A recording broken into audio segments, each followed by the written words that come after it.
Now we move to another level.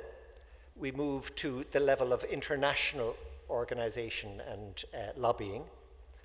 I'm happy to introduce the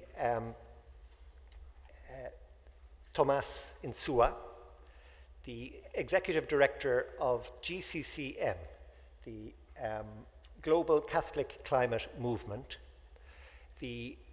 Started as an initiative from below, in the sense that something international can be from below, but a great synergy. It was founded at the GCCM around just before Laudato Si, in anticipation of Laudato Si, and then a synergy of being very much accepted by and employed by the Dicastery for Integral Human Development. So it's a global organization that is implementing a networking with respect to Laudato Si in syntony with the Vatican. Tomás himself is an alumnus of Harvard, a master's degree in climate policy, was a research fellow in an area that I found fascinating. I don't associate it very automatically with Harvard, on climate communications and the role of faith communities.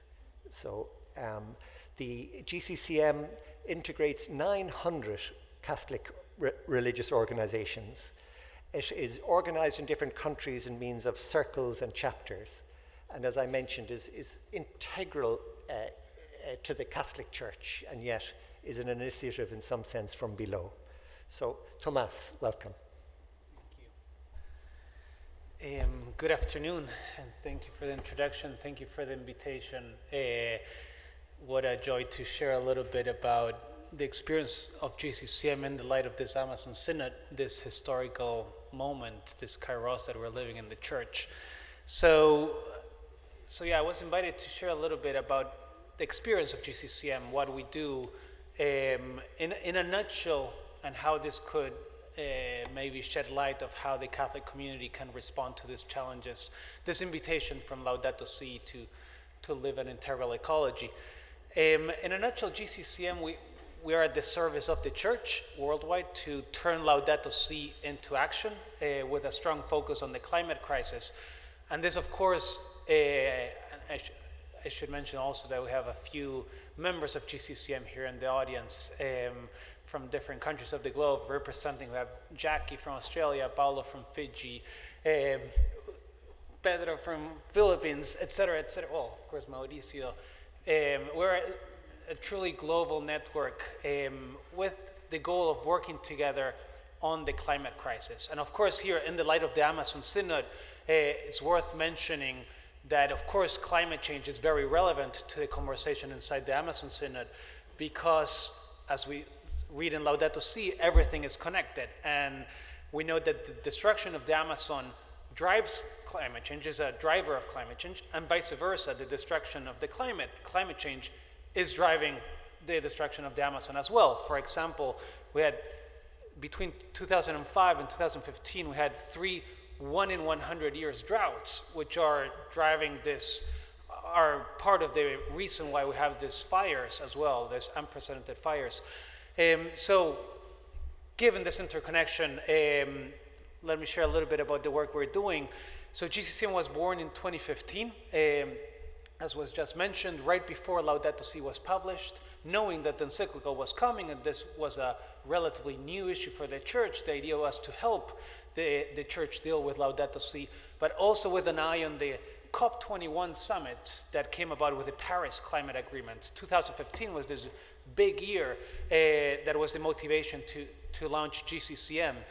The premises behind this are, first, that the global dimension of the challenge, climate change being a global challenge, requires a global coordinated response from the church. And relatedly, the other side of the same coin is that we're stronger together, that rather than isolated actions by Catholic institutions and communities, isolated from one another, we're way stronger if we do it in a coordinated way. The potential of the Catholic community by having a coordinated response is much, much stronger.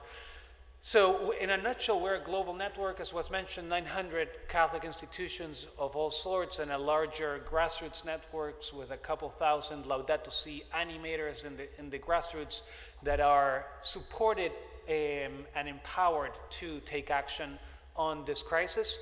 The network is very diverse. We have the diverse membership actually reflects the diversity of the church. So we have religious orders and Caritas agencies and lay movements, youth groups, et cetera, et cetera. The idea is any Catholic institution and group that wants to work together and have a stronger impact on the climate crisis, they're all welcome to join. And relatedly, as I mentioned, this is coupled with a strong, vibrant grassroots movement of these local Laudato Si animators in the ground that are leading the work. I should mention also an exciting development and related to the theme of this conference about the role of young people. We launched just a couple of months ago, last January in World Youth Day, the Laudato Si generation. The Laudato Si, which is, I wholeheartedly agree with the remarks from this earlier panel on the interest and passion and commitment from young Catholics, young people in general and young Catholics in particular, to take action on this issue. Of course, Greta Thunberg and the youth climate strikes have been the primary example of this commitment. So we've seen a similar response within young Catholics. So the Laudato Si generation is the youth branch of GCCM. We're seeing amazing engagement of young Catholics in these climate strikes. The Laudato Si generation was launched, as I mentioned, in World Youth Day with a release of a very powerful manifesto. Here in the picture you see Cardinal Tagle, who received a very strong manifesto from young Catholics calling on the church to take action for their future. We had an amazing launch there in the main stage of World Youth Day. So definitely the two synods are strongly connected. In a nutshell, just to give a very quick glimpse of the work we do at GCCM, we like to see our work happening in 3 dimensions, that we're helping the church engage in this transformation that is a spectrum from an internal transformation all the way to an external transformation. The first dimension is this one of the heart, and here we talk about an ecological conversion. Very important quote from St. John Paul II that Laudato Si picks up, that we need to undergo this change of heart. So here we undergo all kind of ecological spirituality initiatives, ranging from the season of creation that some of you might have heard, which is this initiative that Pope Francis actually this year started officially endorsed and proclaimed for the church. It's this special time in September in which we're called to celebrate creation, and it's an ecumenical initiative, beautiful initiative, but these are the kind of initiatives that we think have the ability of embedding Laudato Si into our spirituality, into our liturgy, into our Catholic community life and prayer life. Then very quickly to mention, we do a lot of work as well trying to help the church reduce its footprint. We have a very big harmful footprint. The church collectively, we have a few initiatives to help the church undergo this sustainability transformations that are needed. It's worth remembering that we have a massive amount of buildings and lands. We have over 220,000 Catholic parishes, 150,000 Catholic schools, et cetera, et cetera. We have a massive amount of emissions as a Catholic community, and that's not to say the collective footprint of 1.2 billion Catholics. So if we Catholics undergo this transformation, the impact could be huge. I mean, most importantly, we have a responsibility to do this, to undergo this transformation. And last but not least, we do quite a lot of work raising our voice, engaging in prophetic advocacy, raising our voice in the public square.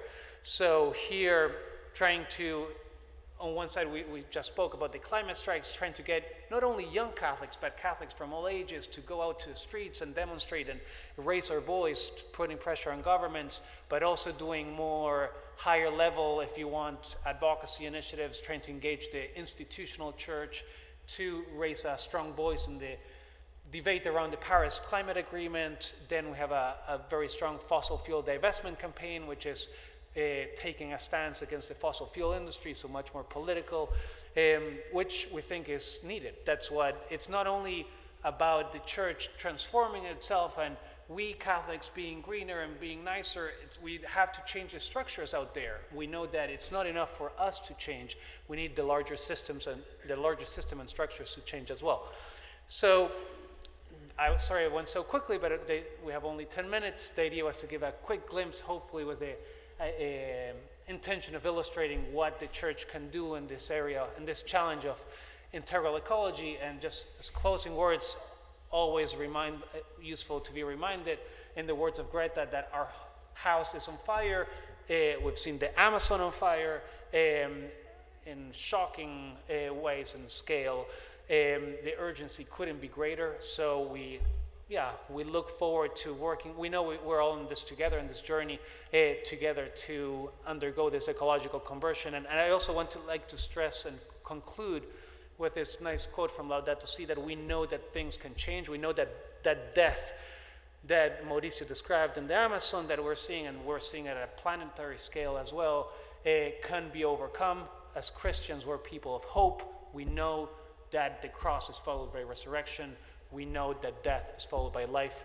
So if it's not us being beacons of hope, who else? So I think that's a critical message from Laudato Si that I hope we can all uplift together. So thank you.